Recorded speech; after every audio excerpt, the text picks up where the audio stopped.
So what have you been up to since I spoke to you last? Not much, unfortunately. The last couple of weeks have been almost a total write-off because the first week I was in Croatia. As soon as I got home from Croatia, I had this horrible cold. I just felt run down for most of the week. So I did start another project. I'm making a kitchen island with a butcher block end grain top. But I just haven't been able to get as much done as I normally would have done. So not very productive. How about you? Yeah, I didn't think you were going to ask me that back. That's terrible planning. What have I been up to? Oh, so I think I told the story last time that I'd got a job to pay for the workshop. I did a little Patreon update last week and said that, yeah, the job didn't work out. There's some very dodgy stuff going on at the place. So I decided I didn't want to be associated with it. But I did 5 weeks work. The trouble is with catering is there is a social life attached to it. You do tend to go to the pub afterwards and spend some of the money you've earned, which if I'd known I was only going to be there for 5 weeks, I probably wouldn't have done. But I've got a bit of money in the bank now for the workshop because I'm super keen to get that done. So I've not really done much else. I've been working my 2 jobs and that's mainly it. So you're feeling better now, are you? Yeah, all better now, thank you. Excellent. This sounds interesting, the kitchen island thing. So sorry, do you say that's for you or is that a client piece? I don't know who it's for. It's one of those projects I had an idea for.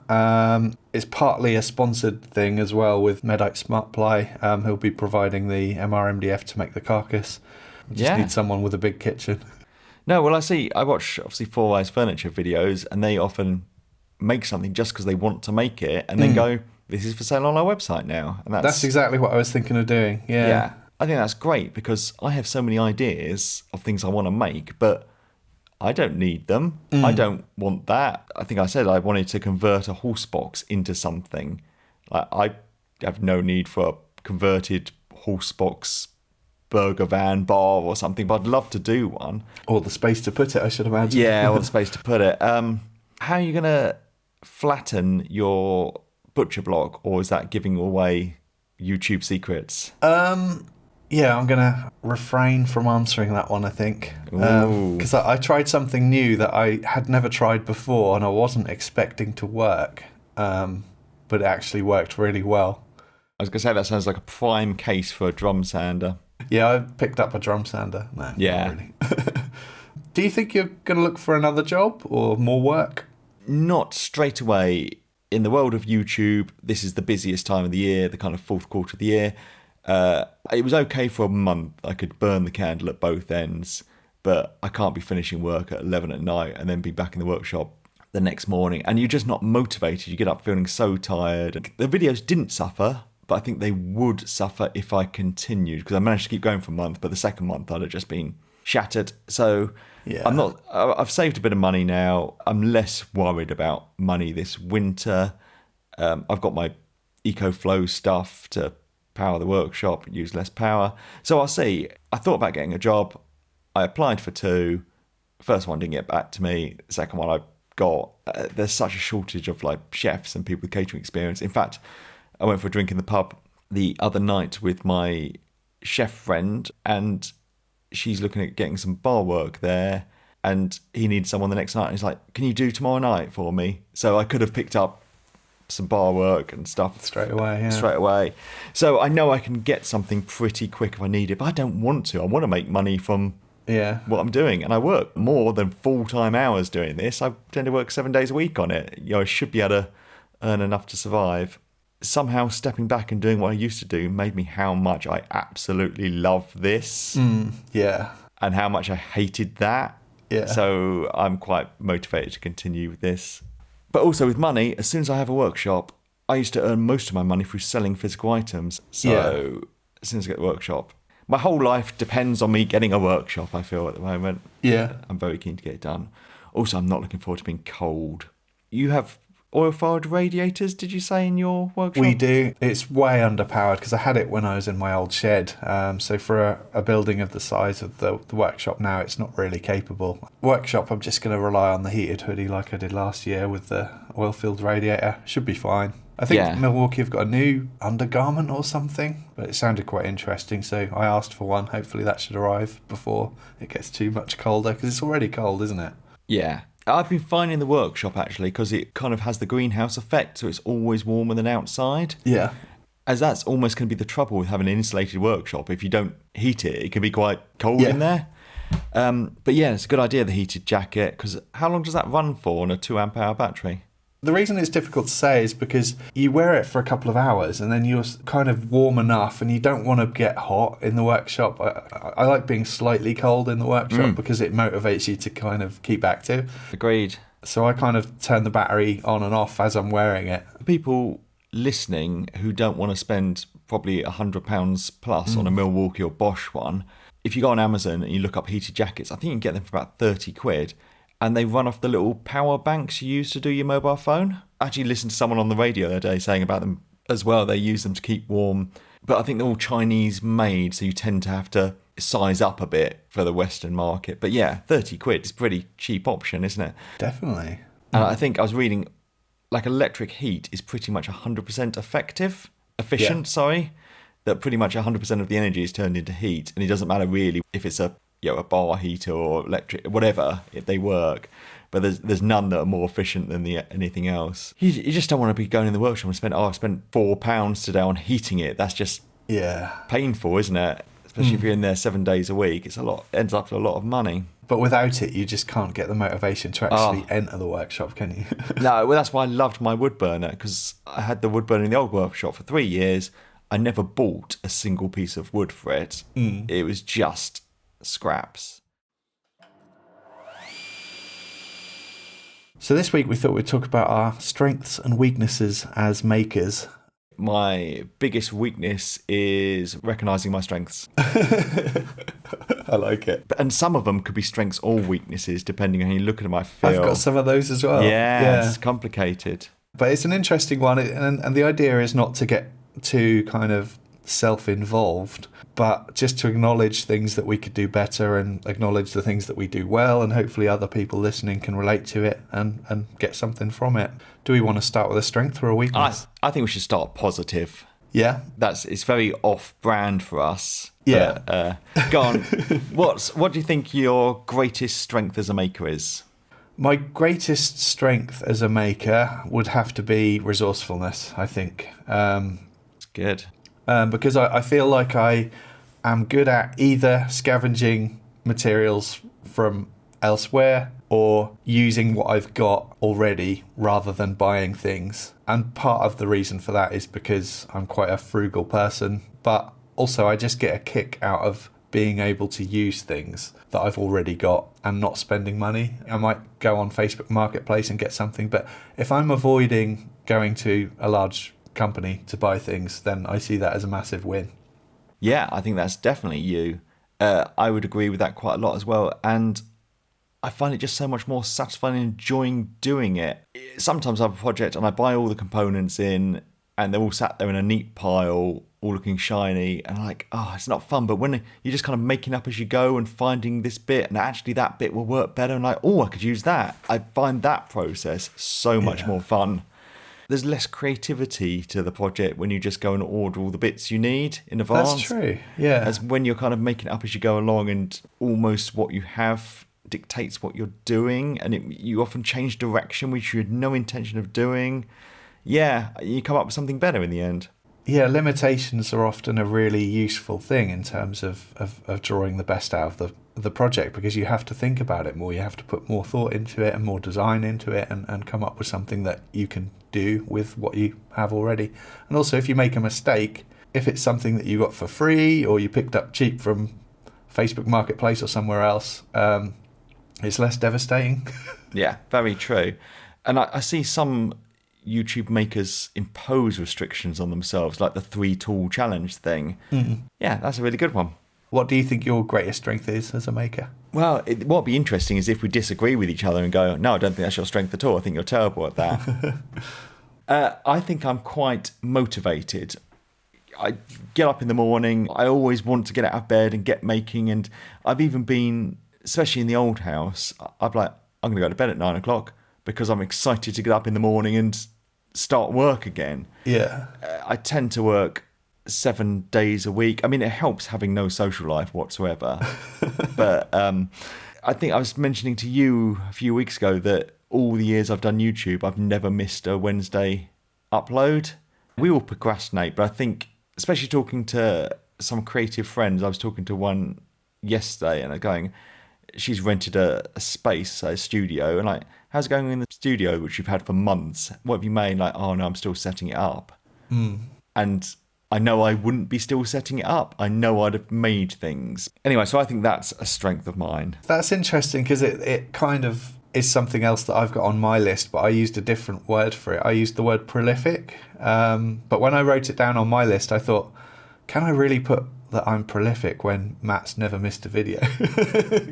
Because you are unusually prolific, I would say. So to be able to release a video every week for 5 years is just impressive. Yeah, but I don't have a wife and a cat. Hang on a minute, is it 5 years or is it longer than that? It's probably longer than that. I have no idea. I'm too scared to look. Yeah. I would say I'm reasonably prolific as well, but not to the same level. But I think I've lost some of the drive that I had when I was... So this is probably a weakness. I used to be really driven to do what I do. And now I'm still driven to do what I do, but less so. I read a quote recently, success is moving from failure to failure without losing enthusiasm. And that really resonated with me so much. Because when I think back to sort of working in my old shed and sort of getting started with woodworking, that's kind of how I feel the early life of my channel was. I had the enthusiasm in spades, or whatever the term is. I had so much enthusiasm. So failing at things wasn't an issue because it was like, I don't care, I'm learning, I'm excited, let's get on to the next thing. And it really resonated with me, that saying. I don't know who said it though. I fail every week. Every project, there's something that doesn't go according to plan. And if you lose motivation because of that, well, I wouldn't be here and you wouldn't be here. I almost got more done when I had a full-time job, which is really strange. But sometimes I feel like I've got all of these hours to put into this now. Why am I not achieving more? I think I might have said this on the podcast before, but my level of happiness in life kind of relates directly to how productive I am or how productive I've been. If I've achieved a lot in a working week, I can enjoy my weekend a lot more. And I think I sometimes put these unrealistic demands on myself. You know what it's like with woodworking projects. They always tend to take 50%, sometimes 100% longer than you expect them to. And for me, that knocks me in terms of, how happy I feel about what I've achieved. And yeah, it kind of brings me down. So I think that's a weakness of mine mentally, if you know what I mean. So I've got one on my weaknesses, which I think is similar, which is staying focused on one thing. So I think, yeah, I was more motivated to start with, but I think that's the same with any new project. So when you've been doing it for years, it isn't new and exciting. Yeah, so it's hard. And then you look at doing other things. I'm always thinking, I'm going to go in this direction, going to go in that direction, try something else. If I just went and put laser focus just onto that, maybe I'd be better, but I'd get bored. Yeah. All our projects all over the shop, aren't they, really? Yeah. Last week I put up a video about making a cover for a tissue box. It's been on my video ideas list for years. And I always kind of scan over and go, oh no, it's too simple, I'm not going to do it, it's too simple. Needed an easy video to shoot last week because I was busy. Did it, and the reception was great because people sometimes want a really simple project that they can recreate at home with minimal tools. It's a good time of year for it as well, with Christmas coming. It's a good gift idea. A couple of people said they're going to make them for craft fairs, so it's strange how I've put the limitation of I can't do that simple thing on myself, and actually that simple thing did really well. I've got loads of other simple video ideas. Maybe if I did a simple video idea every week, people would hate it, but just throwing one in every now and again. Yeah.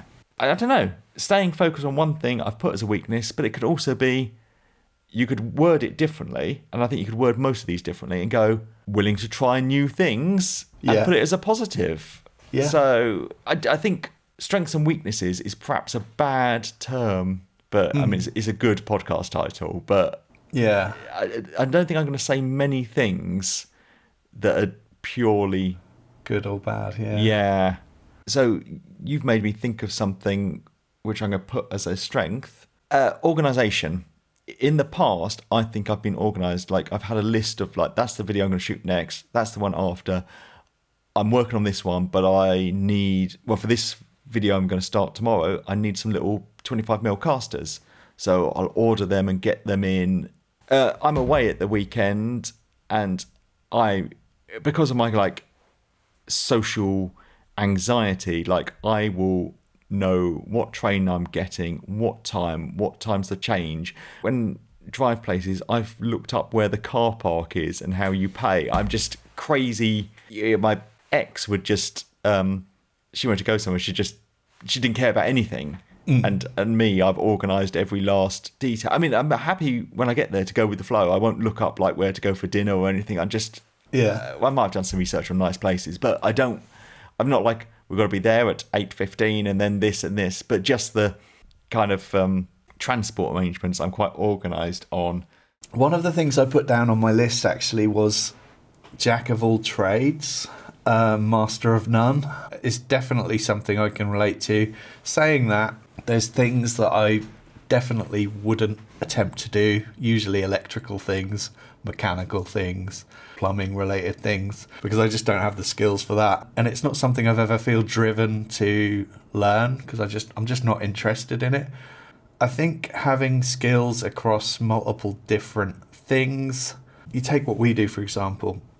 Obviously we're woodworkers, we might dabble in other crafts as well. We've then got the video editing thing, we might have 3D drawing skills, even things that I picked up from old day jobs, like, you know, knowing how to use spreadsheets. All of these different skills combine to make what I do as a YouTuber much easier. I'm definitely a master of none as well, in terms of there's not any one thing that I feel like I'm particularly skilled at or a master at, but I'm kind of all right with that. I see the jack of all trades thing as a strength. I think somebody mentioned actually in a comment once about apparently how the whole saying is something like jack of all trades, master of none is surely better than a master of one or something like that, which implies that it's better to have skills across multiple different areas rather than be an absolute master at just one thing, kind of thing. Yeah, I agree with that. Having different skills is very useful, or even knowledge on a lot of subjects. Even if you're getting a plumber in, to understand what the process is, like where you want the pipes run, or it's useful, isn't it? Yeah. I think I'm definitely a jack of all trades too, but I'm interested in learning new skills, as in my friend's a potter. I would love to try some pottery. I'd love to try more crafts. They're fun. I do bits of plumbing. I do bits of electrical. I do bits of DIY type stuff. If I had the money, if I won the lottery, I'd pay someone to do it. Yeah. But if I won the lottery, I would definitely take a pottery class. I'd love to do more of the creative, crafty things. I do the more DIY things. I've been chopping a tree down in the garden last night, and I'm doing that because I haven't got the money to pay someone to do it. Yeah. But also, you say you're a woodworker is your prime thing. It's probably what you're known as. But in reality, you're 50% woodworker, 50% videographer, editor, YouTube. Doing all the YouTube stuff is as much of your time as the woodworking stuff, but no one kind of thinks of that. So you're probably as much a videographer as you are a YouTuber. I guess presenting as well to some extent. Yeah. I mean, I look back at my earlier videos in the first 6 years, five to 6 years of my presenting skills were awful. You know, the most frequent comment I would get is, "Why do you sound like a robot?" But, you know, I've done it long enough now where I can talk to a camera and be reasonably comfortable. I'll still never be 100% comfortable, but it's something that I can do because, you know, I've put the time in and forced myself to do it, kind of thing. And also, it's interesting how they view you, their perspective on it. So I was around friends the other night, we were playing silly games for a birthday party, and I met new people, and I said, I was introduced as a woodworker, and they'd looked up my Instagram, and they're like, "Oh, you're amazing." I'm like, "Oh no, I'm really not." But for non-woodworkers, me and you are like master craftspeople. To anyone with any kind of qualification in woodworking, we're jokes. Yeah. So it's very interesting how people look at you. I mean, I had a comment this week telling me how terrible I was. I had a comment this week when I posted the Roofing Nightmares video, because I made a comment in the video about, I would never feel confident enough to build a roof because I wouldn't know where to start really. And someone commented, "You're not a carpenter if you can't put a roof together." It's like, well, yeah, I'm not a carpenter. I never said I was. People get this impression that because you're putting your work out there, that you think you're the big don. Yeah.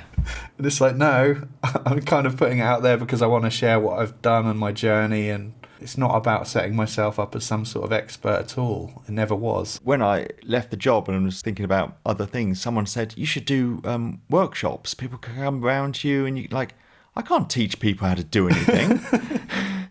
And they're like, but you do that on YouTube. Like, no, I don't. I just show people what I've done. That's very different. It is very different, totally. But then it's weird, when I'm in the kitchen, almost every day in a commercial kitchen, I'm training people how to do things and I'm super confident. Yet I feel I'm probably a better woodworker than I am a chef. Yeah. So it's very strange that because I've got a certificate that says I'm a chef, Yeah. and I know the proper ways of doing it, that I can teach people. But also, when you look at it from another angle, it's like, what really is a qualification? Because I've seen fully qualified people doing what they're meant to do and not doing it to a standard that I would be happy with, if you know what I mean. Oh, absolutely. So it's a big grey area, really. A lot of it is actually wanting to do the job and being interested in the job, caring about doing a good job. I think that's a massive thing, isn't it? It's having the passion. I mean, there's probably a lot of people listening going, I wish I could quit my job and be a carpenter. Yet there'd be hundreds of thousands of carpenters out there that's just a job and all they want is the money and can't wait to knock off work to do other things. Yeah, it's having that drive and determination to do it and the passion. If you enjoy the podcast and you'd like to help, support and shape future episodes, you can find a link to our Patreon page in the show notes or just search online for Workshop Banter Patreon. Thank you, and now back to the podcast. I think another strength of mine is creativity, and that's one of the aspects I enjoy most, and I'd love to be more creative. My perception of what my audience enjoys and the YouTube schedule are limits on my creativity. If I didn't have those things, I'd probably make very different things than what I make on YouTube. Yeah. Yeah, I think I'd try and do much more sculptural, interesting things. One strength that I thought of for you was aesthetics. I think you've got a really good eye for... How can I explain this? If I put up a shelf in my room and I wanted to put things on that shelf and make it look nice, I would not be good at that. I would need to ask for my wife to help me because she has more of an eye for aesthetics. I think you've got that because I think you've got an eye for putting things together that look almost like a window dresser. If you worked in a shop, you would be the one that gets called to put things in the window and make them look nice. Yeah, good. I'd be a mannequin dresser. Can we just clarify you wasn't asking me to move in with you? That's a skill that I would love to have. No, that's really, really a nice one. I love Instagram. I follow a lot of accounts that just have nice looking things. It doesn't have to be woodworking, but I just find that inspiring. Just nice designs, nice artists. I like all that kind of world. Yeah. And then if anyone saw my house, it's like, why do you follow all these nice accounts and then live in this disaster that's full of badgers? But I would like to have a nice looking house with nice shelves with things on it. It's just you'll get there eventually. It's just you haven't been there long, have you? No, but no, that's nice. I enjoy that, the aesthetic. It's use of materials as well. So sometimes you'll combine, like I think I saw you work with copper pipe once, and then you'll use brass and wood, which is always a winning combination in my view, and leather, and your use of materials I think inspires things that look nice together. I say that's what I'm looking at things in front of me. Like I've got these 2 blanket chests that are going over to my mum, and like, yeah, they're okay, but they're just boxes. They're boxes. It didn't excite me to make wooden MDF boxes particularly. Trying new things. I think I'm good at trying new things, but then I guess also at the same time, I would say I get stuck in my ways. I put one on my list learning new things. There are certain things that I'm really interested in. So, for example, before I did my bathroom renovation, like I said earlier, electrical stuff, plumbing stuff, not interested. But there were things that I really wanted to learn and I was interested in, like being able to understand how a bathroom floor should work in terms of moisture, dealing with moisture, and tile adhesive and all of that stuff. So the difficulty for me was actually learning that stuff and where to go to learn that stuff, because I really wanted to learn that stuff, but I couldn't really find the right source of information. That's usually where YouTube comes in terms of being able to sort of learn from somebody that's been doing it for years and understands these things. But unfortunately, when you look outside of the woodworking world, there's not actually too much information out there about other trades. I've been watching a guy do plastering and rendering, which is another thing that I'm really interested in. And I obviously got some horrible comments when I did my rendering and Pebble Dash stuff. But the thing is, I had just learned what I could. I'd taken what I could from the internet. It worked fine. But when you see all of these experts basically commenting saying this isn't how you do it, if you're going to criticize me and you know the right way to do it, show us. Show the people that want to learn this stuff how to do it right. But it's interesting that you want to learn all those practical skills, because I'm the opposite. I don't enjoy it. I don't enjoy all the things you're describing, like how the floor in a bathroom. I'm getting stressed just listening to it. Something that has to be done properly because of a reason. And if I do it wrong, it's going to cause problems. I don't like any of that stuff. No? The blanket chest, and like, I can't really go wrong. Either it's going to hold blankets or it's not. But if I mess up my bathroom floor and it's causing damp in the house, and I would worry about it, and I'd probably lose sleep over it. Like, even if it was fine, there's consequences if you don't do them right.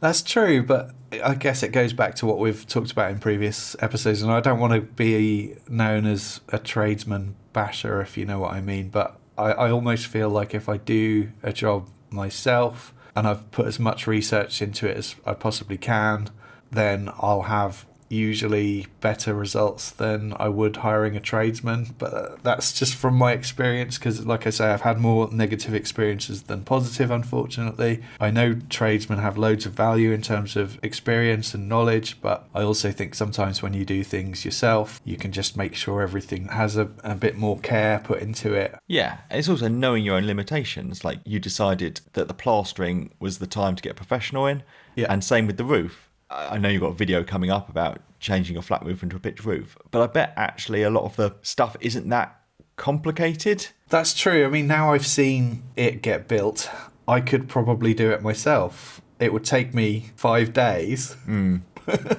whereas, a tradesman could probably do it in 5 hours. It's one of those things, isn't it? You don't really know how to do things until you've seen it being done with your own eyes. It would take me much longer. It wouldn't be as good, but yeah.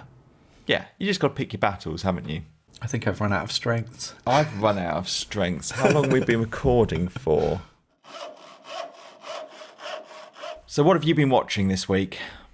So I've got a channel called Martin Murray. It's a channel that's really in its infancy. I mean, he's got 336 subscribers. He's posted about 20 videos in total.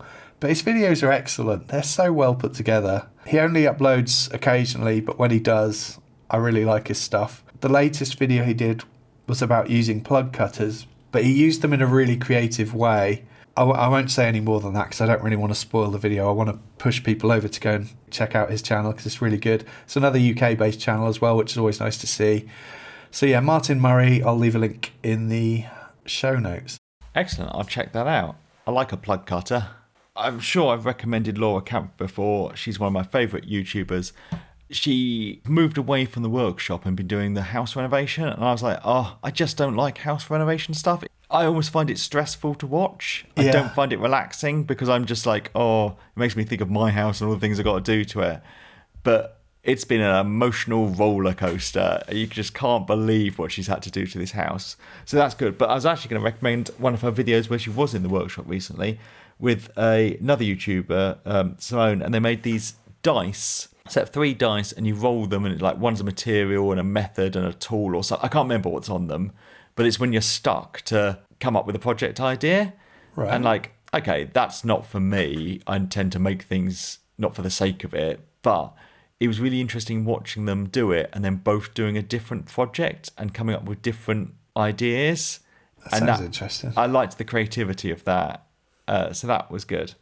Also, I recommend her house renovation, but you've got to start at the beginning and see the whole thing, because I've watched a few of them. I saw the bit with the termites and everything, and it was pretty devastating. It gets worse.